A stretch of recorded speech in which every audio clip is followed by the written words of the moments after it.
والله يدعو إلى دار السلام ويهدي من يشاء إلى صراط مستقيم.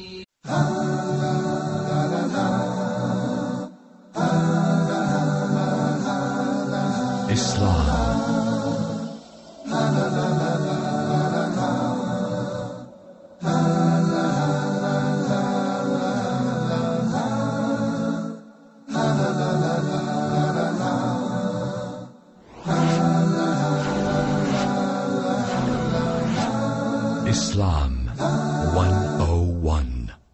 Welcome to another episode of Islam 101, and I'm your host, Abu Usamah Adh Dhahabi. Today we're going to continue our discussion concerning the halal and the haram, inshaAllah.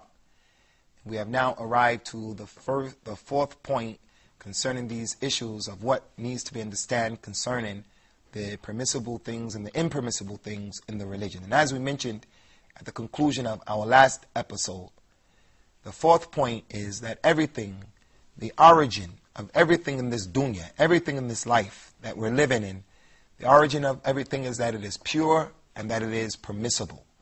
Everything is pure and it is permissible to eat, to wear. You can eat whatever you want to eat, drink whatever you want to drink, wear whatever you want to wear in terms of color or material, sit the way you want to sit. Everything is permissible until and unless a proof from the Quran, an ayah from the Quran, or authentic hadith from Rasulullah comes and makes it impermissible. This is taken from a number of verses of the Quran. One of those verses is the statement that Allah subhanahu wa ta'ala has told us, هُوَ الَّذِي خَلَقَ لَكُم مَا فِي الْأَرْضِ جَمِيعًا. It is Allah, He is the one who has created for you people everything that is in the earth. So Allah, in creating everything in the earth, He made it clear in this ayat and a number of other ayat, a number of verses, that everything is permissible for us. And because it's permissible, it is clean, and it's useful, and it's wholesome. So this point is a very important point because it goes to show and it helps us to understand that you don't necessarily have to memorize everything that is permissible or impermissible in the religion. You don't have to be a hafiz or one who memorized all of the Quran.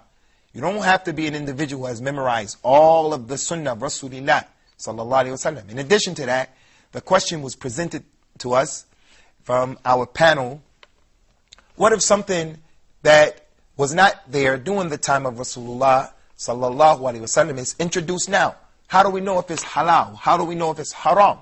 There's no verse stating it necessarily. How do we know? Well, if there's no text saying that that particular thing is impermissible, then we take it for granted that it is permissible, unless it has some qualities or it has some properties that are similar to something that has been spoken about or mentioned in our religion that is impermissible. So this point here helps you to understand that sometimes if we were to get and grasp a good foundation concerning the qawaid of fiqh, the principles, especially the principles of usul fiqh, if a person were to understand some of these principles, it will relieve him from the responsibility of knowing a lot of verses of the Quran, memorizing and being acquainted and knowing a lot of the statements of Prophet Muhammad sallallahu alayhi wa ala alihi wa sallam.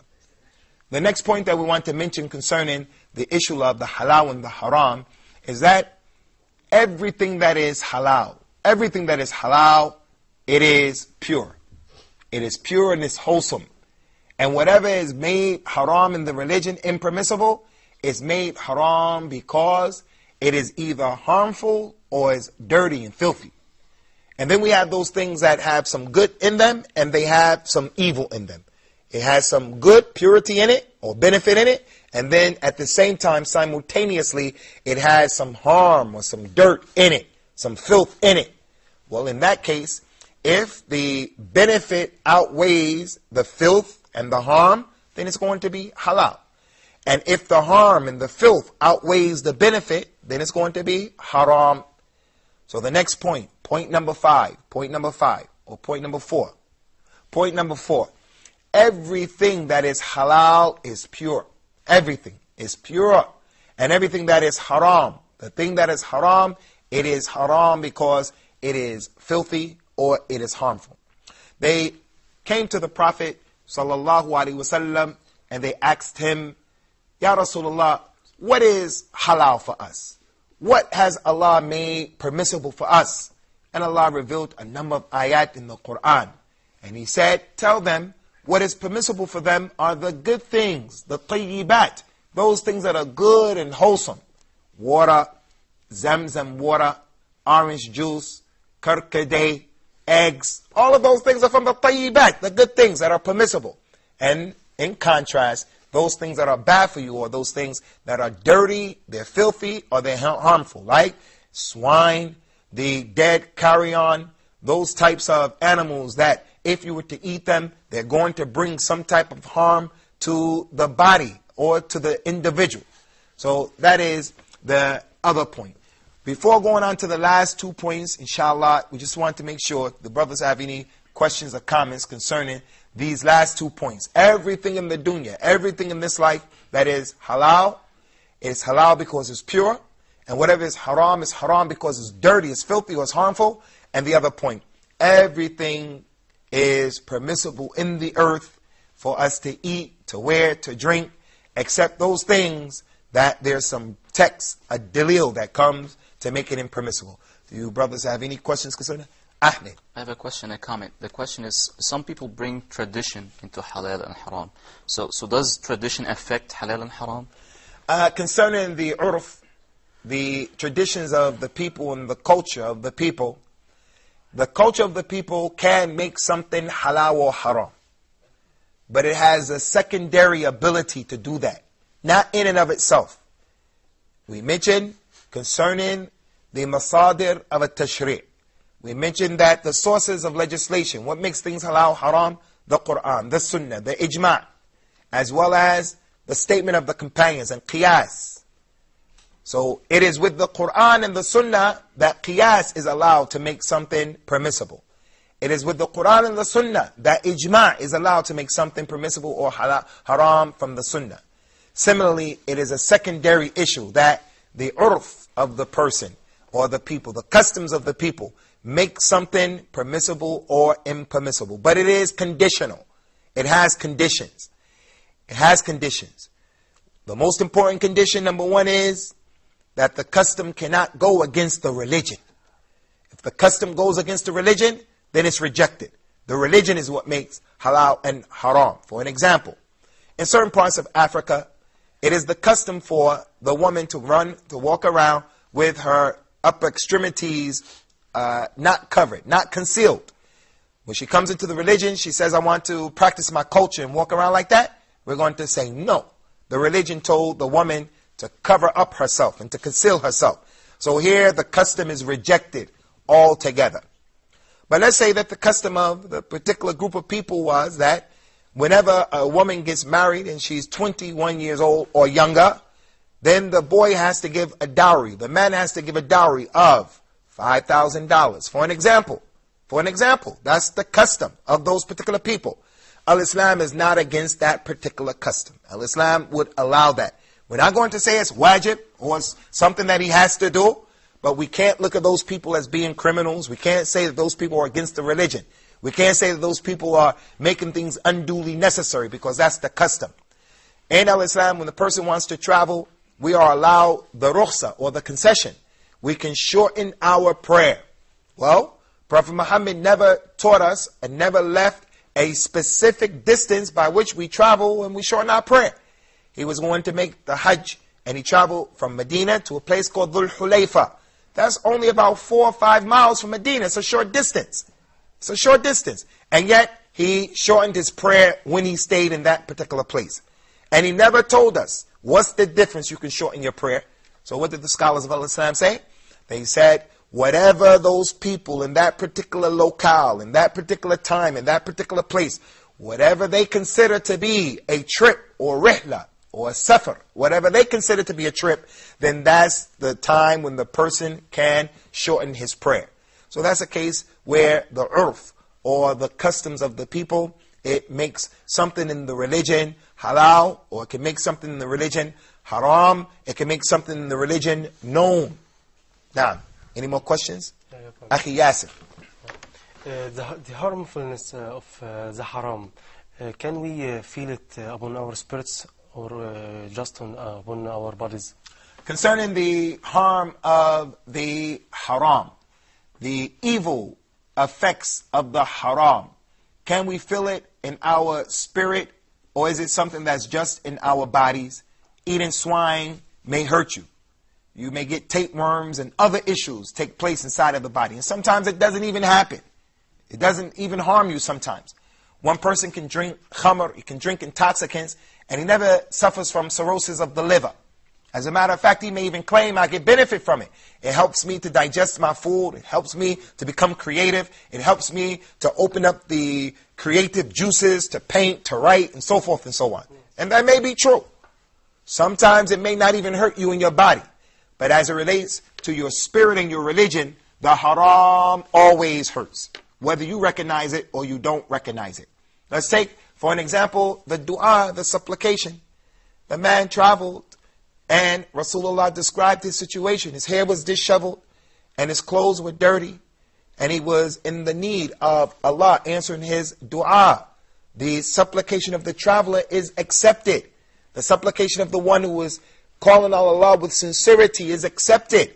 But this particular man, even though he was traveling, even though he was sincere, he was making dua, and he was asking Allah over and over, Ya Rabb, making al-ilhah, asking with shiddah. And yet the Prophet said, Sallallahu Alaihi Wasallam, how is Allah going to answer his supplication when his food is haram, his drink is haram, the clothes that he's wearing is haram, and he's being nourished with what is haram, what is not permissible? How is it that his supplication is going to become answered? So that's one way in which we clearly see how spiritually and religiously falling into what is haram will help you.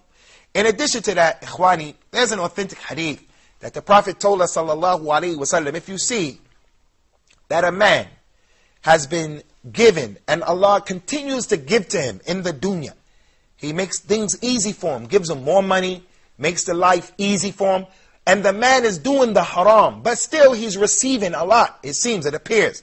He said, know for a surety that that is only istidraj. Allah is only giving him enough rope so that he's going to hang himself eventually.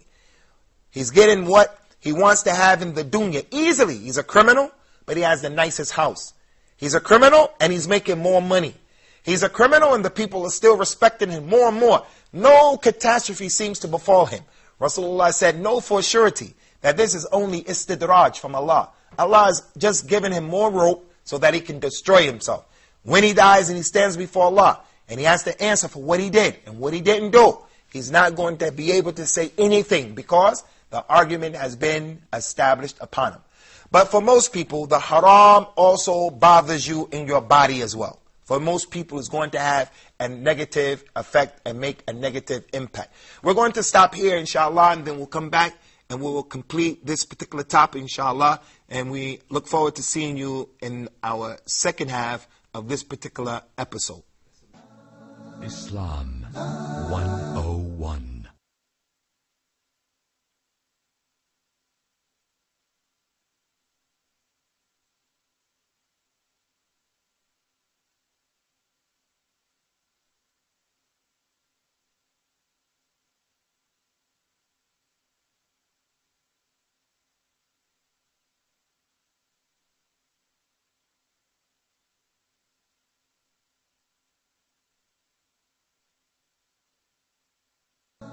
Islam 101.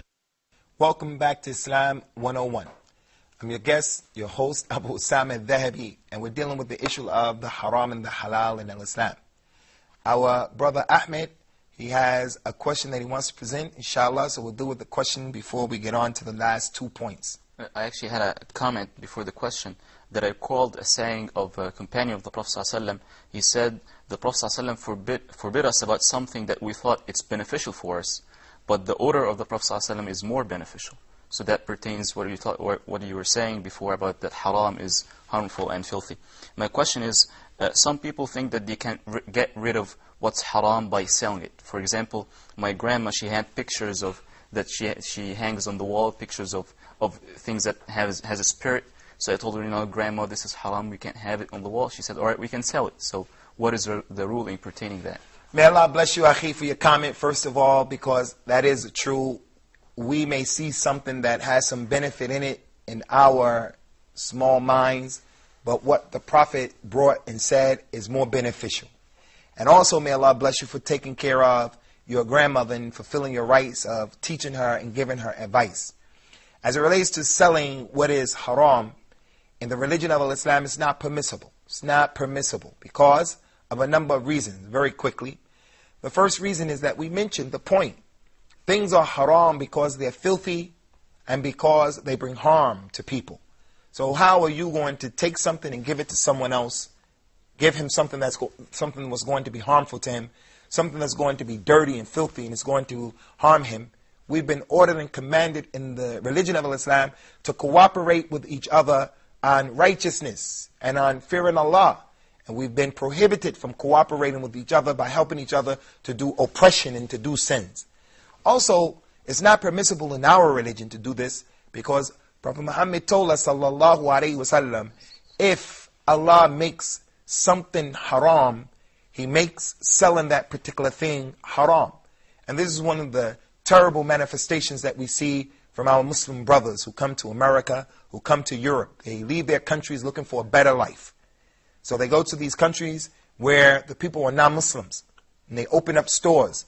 And when you go to the non-Muslim countries, the haram is the norm. At least in the Muslim countries, there's a lot of haram going on, but still, it's not necessarily the norm. People are trying to deal with only the halal.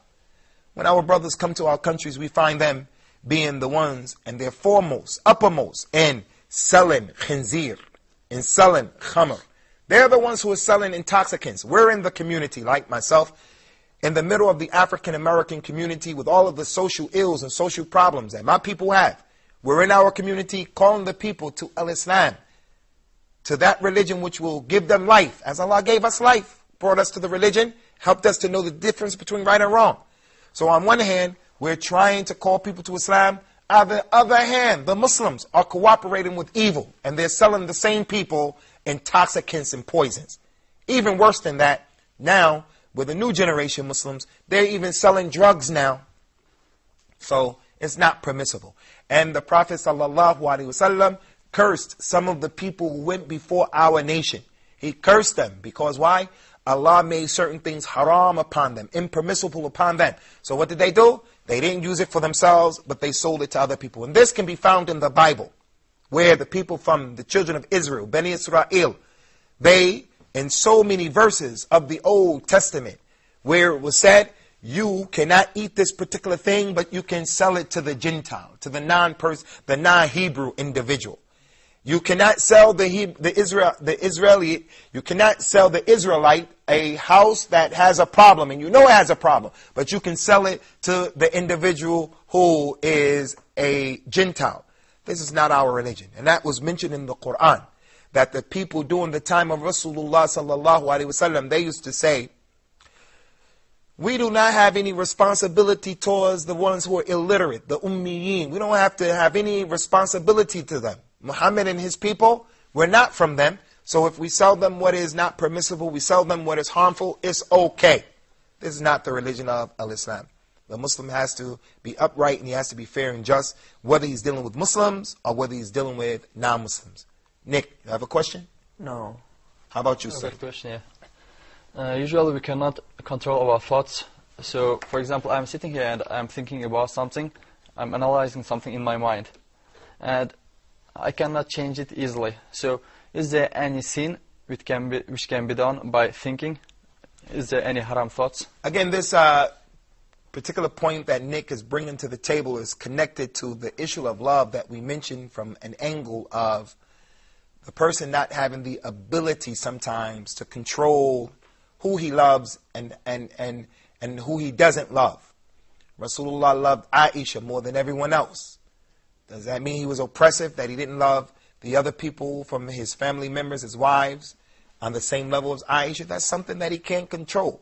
There's a weak hadith, it's not authentic, but it proves this point that when he used to divide his time, he would say, "Oh Allah, this is my division according to what I control. Her day is Monday, her day is Tuesday, her day is Wednesday, her day is Friday. But don't hold me accountable for that thing that I can't control," meaning I can't control the fact that I love this individual more. That's not an authentic hadith, but the concept is true. You will never be able to deal justly between women, even if it was your ardent desire. Meaning, you will never be able to love them equally because a person doesn't control that. A person cannot control loving his mother for being his mother, but he doesn't love the disbelief. And that does not conflict with the concept of al-wala wal-bara, that our enmity is with the non-Muslims and our allegiance is for and with the Muslims. We can't love their disbelief though. This is a similar issue.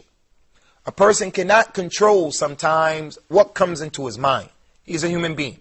He cannot control the wiswas or the whispers of a shaitan. He can't control it. He can compel it. He can subdue it. He can do something about it. But he can't control it. It's going to come to all of us. So the Prophet told us what? He says, sallallahu alayhi wasallam, as long as the person doesn't speak about it or he doesn't act upon it, then he's not accountable. He's not held accountable. As long as he doesn't speak about it and he starts to mention it unnecessarily, maybe he needs to tell the scholar or he wants to get some advice from someone. So he says, I get these thoughts like this or this. He should try to avoid getting into the details, but he may need to do that. So as long as he doesn't speak about it and as long as he doesn't execute it, then it's not halal, it's not haram, the fact that those thoughts come to his mind. But what he could do is seek refuge in Allah from that. He could read the Quran. He could preoccupy himself with something from the religion of Islam, from the forms of worship, and then it'll go away. But if he himself chooses to think about that thing that is haram. As for the individual making a concerted effort, he is making a takalluf, and he's actually making himself think about that, then those evil thoughts are a part of what he is held accountable for. He is held accountable for that, and Allah knows best. Now we go on to the last 2 points. Point number 5, inshallah, concerning the halal and the haram, very quickly. The halal in al-Islam, yughni an al-haram. The halal is enough to the point where you don't need what is haram. The halal is enough. So if the people took the halal, the permissible things, they're not in need of what is haram. For an example, zina, adultery and fornication. That's dirty and it's harmful. So we have what is permissible, which is more than enough. He can get married to 1, 2, 3, or 4 women. So the halal is always enough. Another example of that is, instead of a person drinking intoxicants, he can drink the good things from the earth. He can drink soda, milk, zamzam water. He can drink orange juice.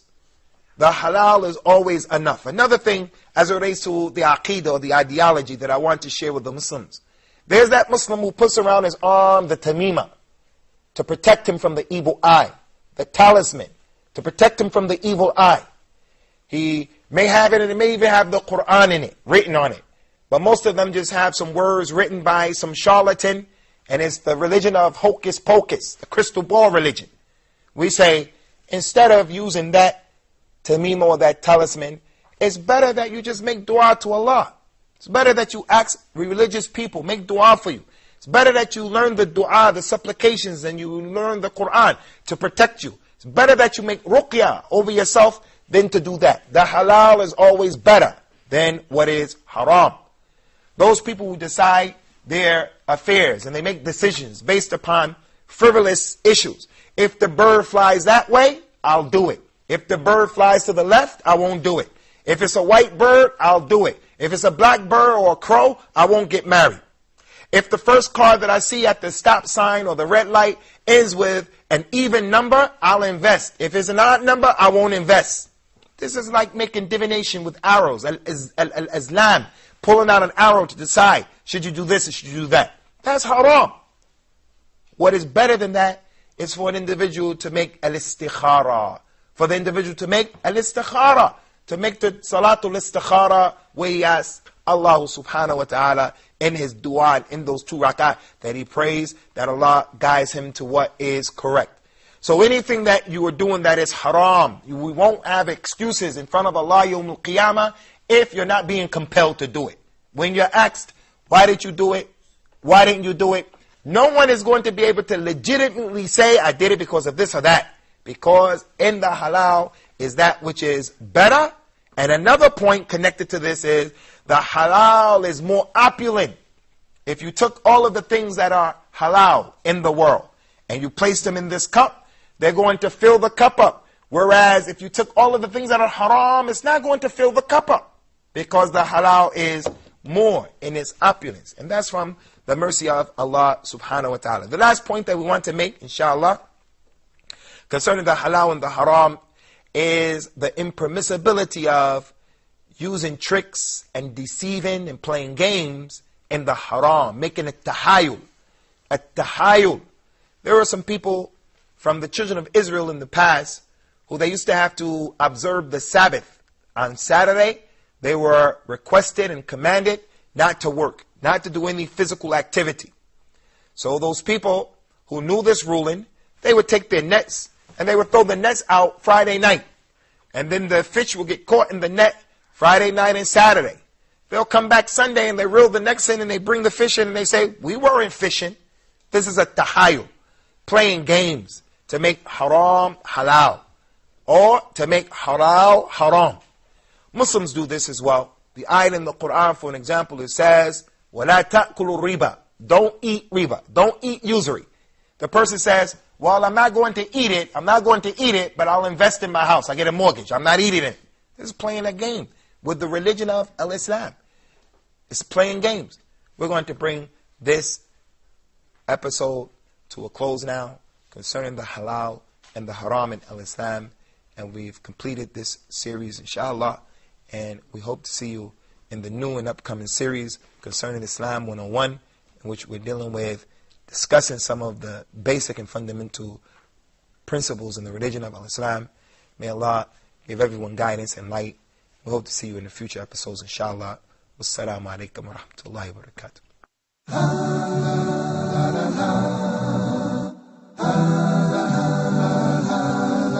Islam.